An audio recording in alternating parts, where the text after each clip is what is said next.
अस्सलाम वालेकुम, मैं हूँ अरबाब जहांगीर। आप देख रहे हैं मेरा यूट्यूब चैनल। उम्मीद है तमाम देखने वाले खैरियत से होंगे और मौला जट लवर्स के लिए एक बड़ी खुशखबरी है। और अब आप ये समझें कि the legend of Maula Jatt देखने का असल मज़ा आपको आने वाला है, क्योंकि अब इसका असल कॉम्पिटिटर, अब इसका असल कंपैरिजन जिससे किया जा सकता है, वो फिल्म अब मैदान में आ रही है और सिनेमाज में रिलीज़ हो रही है। और एक बहुत बड़ी खबर इस वीडियो में मेरे पास आप तमाम लोगों के लिए मौजूद है और बहुत सारे लोग इसको सुनकर खुश भी हो जाएंगे। जो लोग मौला जट, जो असली मौला जट थी, जो कि 1979 यानी 1979 में रिलीज़ हुई थी, आज से 43 साल पहले, और वो उसको नहीं देख सके थे और वो उसको बड़ी स्क्रीन पर देखना चाहते थे ताकि फिर the legend of Maula Jatt और उसको कंपेयर किया जा सके। ज़ाहिर है कि बहुत बड़ा फ़र्क है, एक कई दहाइयों का फ़र्क है। 43 साल कोई छोटा अरसा नहीं होता। इस दौरान टेक्नोलॉजी बदल गई, तो बहुत सारी चीज़ों में शायद दोनों फ़िल्मों का आपस में टेक्नोलॉजी वाइज़ मवाज़ना ना किया जा सके, लेकिन वो अपने दौर की एक ऑल टाइम क्लासिक फ़िल्म थी जिसने पाकिस्तानी फ़िल्म इंडस्ट्री का आने वाला मंज़रनामा तब्दील कर दिया था, ट्रेंड सेट कर दिया था।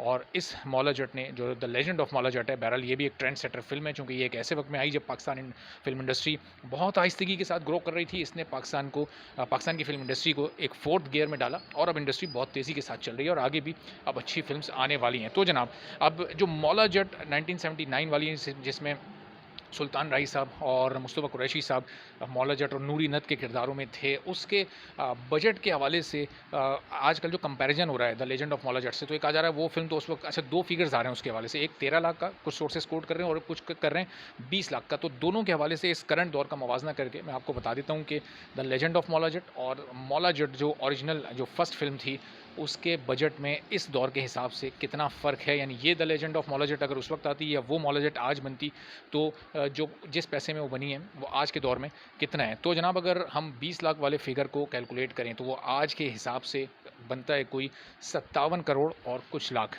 यानी जो the legend of Maula Jatt जो आज बनी है, जिसका एक फ़िगर एक सेफ सोर्सेज़ के साथ बताया जा रहा है 45 टू 55 करोड़, इसके दरमियान में। तो 1979 में 20 लाख में बनने वाली फ़िल्म आज की इस मौला जट से ज़्यादा बजट की फ़िल्म है। यानी उस वक़्त ये पैसे आज के दौर के हिसाब से ज़्यादा थे। अब अगर 13 लाख को हम कंपेयर करें उस दौर के 1979 के 13 लाख, अगर उस फ़िल्म के बजट को हम कंसीडर करें, तो भी वो तकरीबन 39 टू 40 करोड़ बनते हैं और 40 करोड़ समथिंग वो बनते हैं।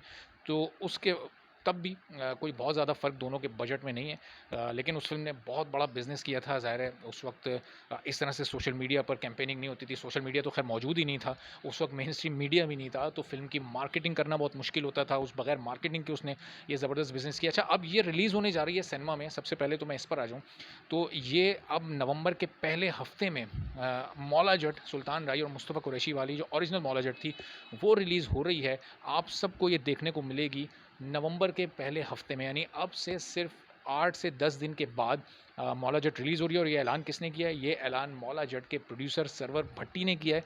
और जब से the legend of Maula Jatt release हुई है, वो मौला जट की रिलीज़ पर उन्होंने काम करना शुरू कर दिया था। उन्होंने उसके पहले साउंड को बेहतर किया, चूँकि ज़ाहिर है इस वक़्त आज के लोग अगर देखेंगे तो वो उस रिज़ल्ट की फ़िल्म को शायद एक्सेप्ट ना करें।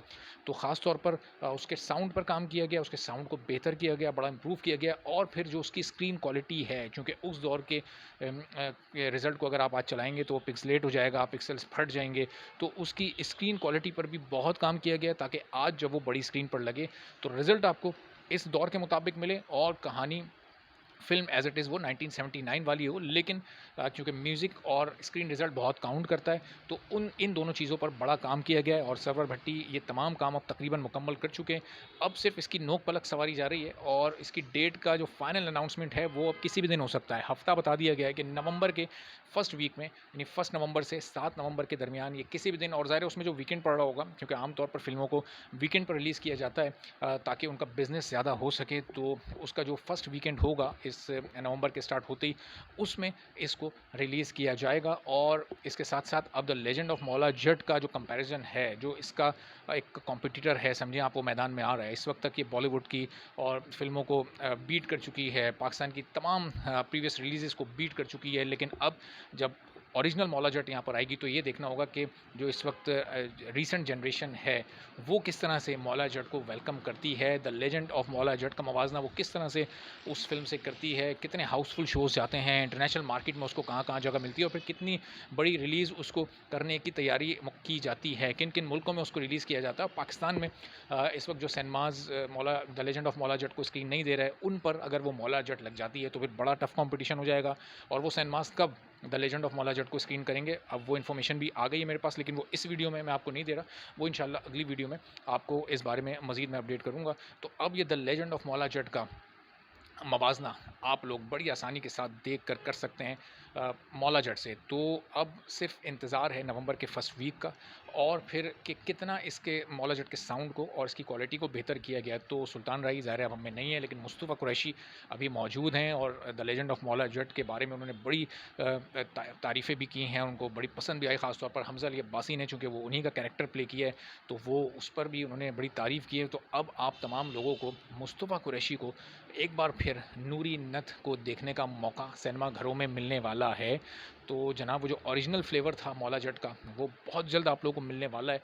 कौन-कौन और कितना-कितना एक्साइटेड है वो आप कमेंट सेक्शन में बता सकते हैं कि कौन-कौन मौला जट को देखना चाहता है, और ताकि आप लोग फिर कंपेयर कर सकें जनाब कि वो उस वक़्त समझें आज के करोड़ों में बनने वाली उस वक़्त की फ़िल्म कैसी है और आज की फ़िल्म आज के जदीद तकाज़ों के मुताबिक बनाई गई है, वो फ़िल्म 1980s के तकाज़ों के मुताबिक बनाई गई थी। तो ये दौर का ज़रूर फ़र्क है, टेक्नोलॉजी का ज़रूर फ़र्क है, लेकिन उसमें एक्टिंग स्किल्स, उसमें डायरेक्शन, उसमें जो स्क्रीन प्ले और जो बाकी सारे लवाज़मात होते हैं, वो किस तरह से उस दौर के मुताबिक आपको सोचना पड़ेगा। आप उसको देखकर ये फ़ैसला ना कीजिएगा कि 2022 में आप इसको सिनेमा में देख रहे हैं तो ये आज के हिसाब से उस फ़िल्म में टेक्नोलॉजीज़ का इस्तेमाल होना चाहिए था। उस वक़्त की फ़िल्म है वो, तो उसका जो मवाज़ना, उसके बारे में जो राय आएगी वो उस वक़्त की फ़िल्मों के मुकाबले में होगी। लेकिन 1979 और 2022 में जो एक इतना बड़ा टेक्नोलॉजीज़ का फ़र्क आ गया, उसको सामने रखते हुए आपको ये फ़ैसला करना होगा कि दोनों में से कौन-सी मौला जट ज़्यादा बेहतर है। वैसे तो ज़ाहिर है दोनों अपने-अपने दौर की